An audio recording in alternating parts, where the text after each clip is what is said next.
ഈ കഴിഞ്ഞ ദിവസങ്ങളിൽ ഇന്ത്യയുടെ നയതന്ത്രത്തിൽ ഇന്ത്യയുടെ വിദേശകാര്യ പോളിസികളിലൊക്കെ തന്നെ വലിയ മാറ്റങ്ങൾ ഉണ്ടായിക്കൊണ്ടിരിക്കുകയാണ് എന്ന് പറയുന്ന വിമർശനങ്ങളുണ്ടായിരുന്നു. ആ വിമർശനങ്ങളൊക്കെ ഉള്ളതിന് ചില പ്രധാനപ്പെട്ട കാരണങ്ങൾ കൂടിയുണ്ട്. കാരണം ഇന്ത്യയും പാകിസ്ഥാനും തമ്മിലുള്ള യുദ്ധം നിർത്തിയത് ഞാൻ പറഞ്ഞിട്ടാണ് എന്ന് ഡൊണാൾഡ് ട്രംപ് പറയുകയും അത് 26 തവണ അദ്ദേഹം ട്രൂത്ത് സോഷ്യൽ എന്ന് പറയുന്ന അദ്ദേഹത്തിൻ്റെ സാമൂഹിക പ്ലാറ്റ്ഫോമിലൂടെ ആവർത്തിക്കുകയും ചെയ്തു എന്നുള്ളത് ഒരു യാഥാർത്ഥ്യമായിട്ടുള്ള ഒരു കാര്യമാണ്. അപ്പോൾ അദ്ദേഹം പറയുന്ന പല കാര്യങ്ങളും ഇവിടെ സംഭവിച്ചു എന്നുള്ളത് നമുക്കറിയാവുന്ന ഒരു കാര്യമാണ്. കാരണം യുദ്ധം നിർത്തുമെന്ന് ഏറ്റവും ആദ്യം ഇന്ത്യ അറിഞ്ഞത് പോലും ട്രംപ് പറഞ്ഞിട്ടാണ് എന്നുള്ളത് നമുക്കറിയാം. കൂടാതെ ഇന്ത്യയും അമേരിക്കയുമായിട്ട് ഒരു എഗ്രിമെൻ്റ് ഉണ്ടാകാൻ പോകുന്നുവെന്നും ഇന്ത്യ റഷ്യൻ ഓയിൽ വാങ്ങുന്നത് നിർത്തും എന്നുമൊക്കെ പ്രഖ്യാപിച്ചിട്ടുള്ളതും ഇന്ത്യയുടെ പ്രധാനമന്ത്രിയായിട്ടുള്ള നരേന്ദ്രമോദിയല്ല, പകരം അങ്ങനെ പ്രഖ്യാപിച്ചത് മുഴുവൻ നിങ്ങൾക്കെല്ലാം അറിയുന്നത് പോലെ ഡൊണാൾഡ് ട്രംപാണ്. ഇപ്പോൾ ഏറ്റവും ഒടുവിൽ ഡൊണാൾഡ് ട്രംപിൻ്റെ ഉദ്യോഗസ്ഥനായിട്ടുള്ള വൈറ്റ് ഹൗസിലെ പറഞ്ഞ ട്രഷറി സെക്രട്ടറി നമ്മളോട് പറഞ്ഞേക്കുന്നത് ഒരു മാസത്തേക്ക് ഈ റഷ്യൻ ഓയിൽ വാങ്ങിക്കാനുള്ള താൽക്കാലിക പെർമിഷൻ ഞങ്ങൾ നൽകിയിരിക്കുന്നു എന്നുള്ളതാണ്. എന്തൊരു നാണക്കേടാണ് എന്നുള്ളത് നമ്മളൊന്ന് ആലോചിച്ച് നോക്കണം. അതായത് നമുക്ക് റഷ്യയുടെ ഓയിൽ വാങ്ങിക്കാനായിട്ട് മറ്റൊരു രാജ്യത്തിൻ്റെ പെർമിഷൻ വേണം എന്ന് പറയുന്ന അവസ്ഥയിലേക്ക് നമ്മൾ എത്തിപ്പെട്ടോ എന്നുള്ളതാണ് ഏറ്റവും പ്രധാനപ്പെട്ട സംശയം. അപ്പോൾ ഇതുമായി ബന്ധപ്പെട്ട് നമുക്കറിയാം, നേരത്തെ ഉണ്ടായിരുന്ന ഇന്ത്യൻ പ്രധാനമന്ത്രിമാരൊക്കെ തന്നെ ഏത് രാജ്യത്ത് ലോകത്ത് നടന്നിട്ടുള്ള ഏതൊരു തെറ്റിനെയും ഏതൊരു അധിനിവേശത്തെയും ഒക്കെ തന്നെ കൃത്യമായി അവർ അപലപിക്കാൻ ഒരു മടിയും കാണിച്ചിരുന്നില്ല എന്നുള്ളതാണ് യാഥാർത്ഥ്യം.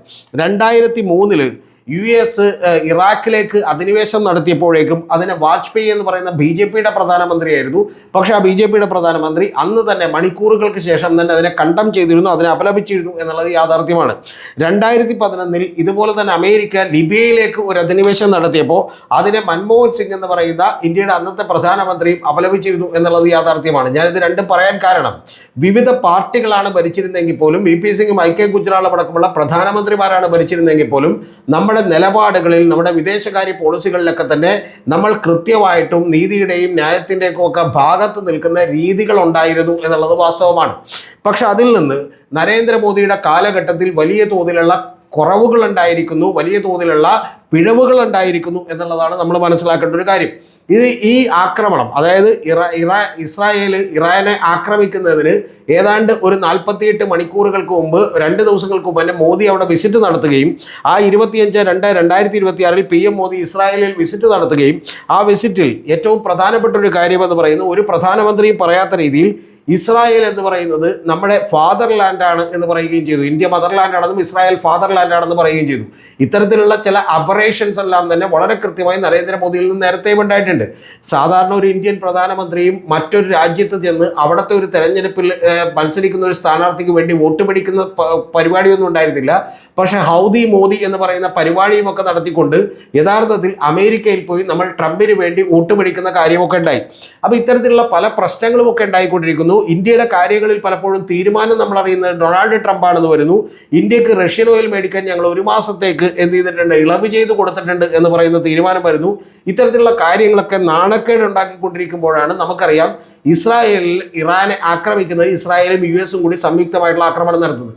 ആ ആക്രമണത്തോട് തന്നെ ഇന്ത്യയുടെ പ്രധാനമന്ത്രി അപലപിച്ചില്ല എന്നുള്ളത് മാത്രമല്ല, 5 ദിവസത്തേക്ക് അദ്ദേഹം ഇതിനെക്കുറിച്ച് ഒന്നും തന്നെ സംസാരിക്കാൻ തയ്യാറായിരുന്നില്ല എന്നുള്ളത് കൂടി നിങ്ങളൊന്ന് ആലോചിക്കണം. ഇങ്ങനെ ഈ കാര്യങ്ങളെല്ലാം തന്നെ കണക്കിലെടുത്തുകൊണ്ടുള്ള ഒരു പശ്ചാത്തലം ഉണ്ടായിക്കൊണ്ടിരിക്കുമ്പോഴാണ് നിങ്ങൾക്കെല്ലാം അറിയുന്നത് പോലെ ഇന്ത്യൻ മഹാസമുദ്രത്തിൽ വെച്ച് കൃത്യമായി പറഞ്ഞിട്ടുണ്ടെങ്കിൽ ഇറാന്റെ ഒരു യുദ്ധക്കപ്പൽ, അതിൻ്റെ പേര് ഐറിസ് ദേന എന്നാണ്. ആ ഐറിസ് ദേന US നേവിയുടെ സബ്മറൈനിൽ നിന്നും വന്നിട്ടുള്ള MK-48 എന്ന് പറയുന്ന ഒരു ടോർപിഡോ മിസൈൽ വരികയും ഈ കപ്പലിനെ തന്നെ തകർക്കുകയും ചെയ്തത്. ഇതും നമ്മൾ അതിനോട് പോലും പ്രതികരിക്കാൻ വരിക അത് നമ്മുടെ കാര്യമല്ല എന്നുള്ള നിലക്കാണ് ഇന്ത്യൻ രാഷ്ട്രമായി നോക്കിക്കേണ്ടത്. ഏറ്റവും ആദ്യത്തിൽ യഥാർത്ഥത്തിൽ ഈ കപ്പൽ എന്തിനായിരുന്നു വന്നത് എന്നുള്ളത് കൂടി നിങ്ങളൊന്ന് ആലോചിക്കണം. ഈ കപ്പൽ വന്നത് മിലൻ എന്ന് പറയുന്ന 2026 നമ്മൾ നടത്താനിരുന്ന ഒരു മിലിറ്ററി എക്സസൈസ് ഉണ്ട്, അതായത് നേവൽ എക്സസൈസ് ഉണ്ട്. നേവിക്കാരൊക്കെ കൂടി നടത്തുന്ന ഒരു സൈനിക അഭ്യാസങ്ങളുണ്ട്. അതിന് ക്ഷണിച്ചിട്ട് അവർ വരികയും ഈ മരണപ്പെട്ടു പോയിട്ടുള്ള 87 സോൾജിയേഴ്സും അതിൽ നിന്ന് രക്ഷപ്പെട്ടിട്ടുള്ള 32 പേരും അടക്കമുള്ള ആളുകളൊക്കെ തന്നെ വിശാഖപട്ടണത്ത് വെച്ച് നമ്മുടെ നേവിയുമായി ചേർന്നുകൊണ്ട് ഒരു അവിടെയുള്ള അഭ്യാസങ്ങളിൽ നേവൽ അഭ്യാസങ്ങളിലൊക്കെ തന്നെ പങ്കെടുക്കുകയും ചെയ്തിട്ടുള്ള ആളുകളാണ്. ഏറ്റവും ഖേദകരമായിട്ടുള്ള ഒരു കാര്യം, അതിനുശേഷം ഇന്ത്യൻ സമുദ്രാതിർത്തി വിട്ടിട്ടാണ് അവർ ആക്രമിക്കപ്പെട്ടത് എന്നുള്ളത് യാഥാർത്ഥ്യമാണ്. പക്ഷേ ശ്രീലങ്കയിൽ നിന്നും 40 നോട്ടിക്കൽ മൈൽ മാത്രം ദൂരെ വെച്ച് ഇന്ത്യ ക്ഷണിച്ചു വരുത്തിയിട്ടുള്ള ഒരു ഇറാനിയൻ കപ്പൽ, യുദ്ധക്കപ്പൽ ആക്രമിക്കപ്പെട്ടു എന്നുള്ളതാണ് യാഥാർത്ഥ്യം. ഏറ്റവും അടുത്ത പ്രധാനപ്പെട്ട കാര്യം, ചില ഒഫീഷ്യൽസ് ഒക്കെ പറയുന്നത് ശരിയാണെങ്കിൽ പ്രോട്ടോകോൾ പ്രകാരം ഇത്തരത്തിലുള്ള ഒരു സൈനിക അഭ്യാസത്തിന് വേണ്ടി മറ്റൊരു രാജ്യത്തേക്ക് വേണ്ടി വരുമ്പോൾ യാതൊരു വിധത്തിലുള്ള ആയുധങ്ങളും അവർ കൈവശം വെക്കാൻ പാടില്ല എന്നാണ്. എന്ന് പറഞ്ഞാൽ ആയുധങ്ങൾ പോലും ഇല്ലാതെ, തിരിച്ചാക്രമിക്കാൻ പോലും പറയാതെ, പ്രതിരോധിക്കാൻ പോലും കഴിയാതെ അവർ പെട്ടുപോവുകയായിരുന്നു. കാരണം ഇന്ത്യയുടെ ക്ഷണമനുസരിച്ച് എത്തിയത് കൊണ്ട്, ഇന്ത്യയുടെ ക്ഷണമനുസരിച്ച് ആ കപ്പൽ എത്തിയിരുന്നില്ലായിരുന്നെങ്കിൽ അവരിൽ കുറേ പേരെങ്കിലും ഈ പറയുന്ന പോലെ അവരെല്ലാവരും തന്നെ ഇന്നും ജീവനോടെ ഇരിക്കുമായിരുന്നു, ആ കപ്പൽ തകർക്കപ്പെടില്ലായിരുന്നു എന്നുള്ളതാണ് യാഥാർത്ഥ്യം. അപ്പോൾ ഇത്തരത്തിലുള്ള കാര്യങ്ങളൊക്കെ തന്നെ പരിഗണിച്ചിട്ട് പോലും അത് നമ്മുടെ പ്രധാനപ്പെട്ട വിഷയമല്ല എന്നുള്ള നിലക്കാണ് ഇന്ത്യയിലെ പല ഉദ്യോഗസ്ഥന്മാരും പ്രതികരിച്ചത്.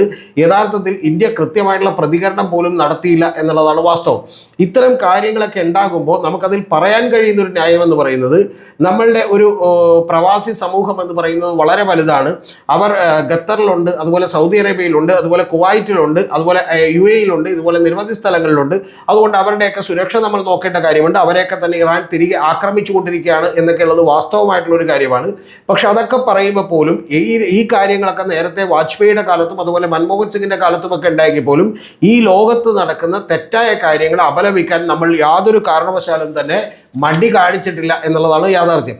പക്ഷേ ഇങ്ങനെ മടി കാണിക്കാതിരിക്കുമ്പോൾ പോലും നരേന്ദ്രമോദി എന്തുകൊണ്ടാണ് ഈ കഴിഞ്ഞ ദിവസങ്ങളിൽ അത്രയും സൈലൻ്റ് ആയിരുന്നത് എന്നുള്ളതിന് പ്രചരിക്കുന്ന ഏറ്റവും പ്രധാനപ്പെട്ട കാര്യമെന്ന് പറയുന്നത്, അദാനിയുടെ കാര്യത്തിലും അതുപോലെ മറ്റു പല കാര്യങ്ങളിലുമുള്ള അമേരിക്കയിൽ അദാനിക്കെതിരെയുള്ള കേസുകൾ പോലും യഥാർത്ഥത്തിൽ ഈ പറയുന്ന പോലെ നരേന്ദ്രമോദിയെ കോംപ്രമൈസ് ചെയ്യാൻ, ഇത്തരത്തിൽ നമ്മുടെ വിദേശകാര്യ പോളിസികളിൽ പോലും കോംപ്രമൈസ് ചെയ്യാൻ വേണ്ടിയിട്ട് നിർബന്ധിച്ചോ എന്ന് പറയുന്ന പ്രധാനപ്പെട്ട സംശയമാണ് ഉന്നയിക്കപ്പെടുന്നത് എന്നുള്ളതാണ് വാസ്തവം. ഈ ഒരു പ്രധാനപ്പെട്ട കാര്യം, ഇന്ത്യയുടെ കഴിഞ്ഞ ഈ പറഞ്ഞ 1947 മുതലുള്ള വിദേശകാര്യ പോളിസികളിൽ വലിയ ചേഞ്ചസ് വന്നിരിക്കുന്നു, വലിയ തോതിലുള്ള വ്യതിയാനം വന്നിരിക്കുന്നു എന്നുള്ളതും, നമ്മൾ ഏതെങ്കിലും ഒരു രാജ്യത്തോട് താഴെ നിൽക്കാൻ വേണ്ടി തയ്യാറായിരിക്കുന്നു എന്നുള്ളതുമാണ് ഏറ്റവും പ്രധാനപ്പെട്ട കാര്യം.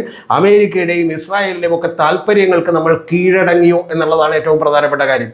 ഇതിൽ തന്നെ ഏറ്റവും അടുത്തൊരു പ്രധാനപ്പെട്ട വിഷയം എന്ന് പറയുന്നത്, ബെഞ്ചമിൻ നെതന്യാഹു എന്ന് പറയുന്ന ഇസ്രായേലിൻ്റെ പ്രധാനമന്ത്രി തന്നെ ഇന്ത്യ ഒപ്പം നിൽക്കുന്നതിന് അവർക്ക് വലിയ സന്തോഷം പ്രകടിപ്പിക്കുകയും അവർ നന്ദി പറയുകയും ചെയ്തു എന്നുള്ളത് മാത്രമല്ല, അവിടെ നിന്നുള്ള ഏറ്റവും പ്രധാനപ്പെട്ട ഒരു ഒഫീഷ്യൽ കൂടി പറഞ്ഞേക്കുന്നത്, ഈ പറയുന്ന യുദ്ധം തുടങ്ങാനുള്ള ഏറ്റവും കൃത്യമായിട്ടുള്ള അവസരം വന്നു ചേർന്നത് നരേന്ദ്രമോദി പോയതിന് ശേഷമാണ് എന്നുകൂടി പറഞ്ഞുകൊണ്ടാണ് അവിടെ യുദ്ധം ആരംഭിച്ചിട്ടുള്ളത് എന്നുള്ളത് നമ്മുടെ നയതന്ത്ര പോളിസികളിൽ, നമ്മുടെ വിദേശകാര്യ നിലപാടുകളിൽ നമ്മൾ ആർക്കെങ്കിലും കീഴടങ്ങിയോ എന്നുള്ള സംശയം ബലപ്പെടുത്തുന്നതിന് തുല്യമാണ്.